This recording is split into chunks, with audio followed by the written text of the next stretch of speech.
இங்கே எங்கேயாச்சும் என்னை கூட்டிகிட்டு போங்க. எங்கே கூப்பிட்டு போகிறது போங்க? போர் அடிக்குது, எங்கேயாச்சும் கூட்டிகிட்டு போங்க. மேரேஜாக எங்கேயுமே போகல. மணி ஃபஸ்ட்டு என்ன ஆகுதுன்னு பாரு, 12 போய் தூங்கு. எங்க போர் அடிக்குதுங்க. போர் அடிச்சுன்னா பெட்ஷீட்டை போத்திட்டு நல்லா தூங்கு.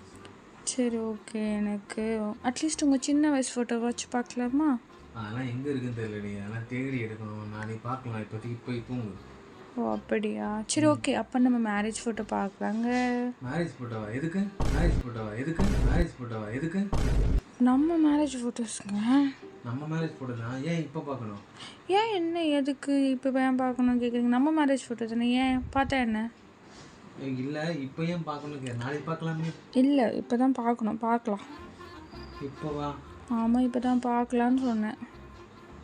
ஒரு ஜெயில் தண்டனை கைதி கூட அவன் வாழ்க்கையில் ஒரு தடவை தான் தண்டனை அனுபவிப்பான். ஆனால் மேரேஜ் ஆன பசங்களுக்கு கல்யாண ஆல்பம் பார்க்கும் போதெல்லாம் அந்த ஜெயில் தண்டனை தான் ஞாபகம் வரும்.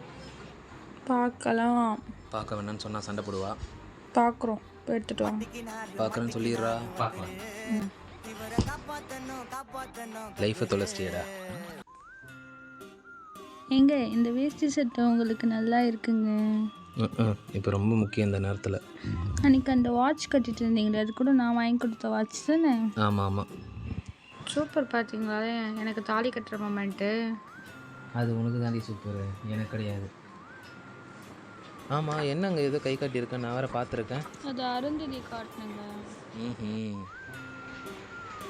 ஏங்க இங்கே பாருங்களேன், மேரேஜ் ஆன சந்தோஷத்தில் எப்படி அழகாக சிரிச்சிருக்கீங்க. அது தாண்டி நான் கடைசியாக சிரிச்ச சிரிப்பு. பேசாமல் கல்யாணம் பண்ணாமே இருந்திருக்கலாம். வாழ்க்கையில் இருந்த ஜாலியே போச்சு. என்ன பண்ணுறது?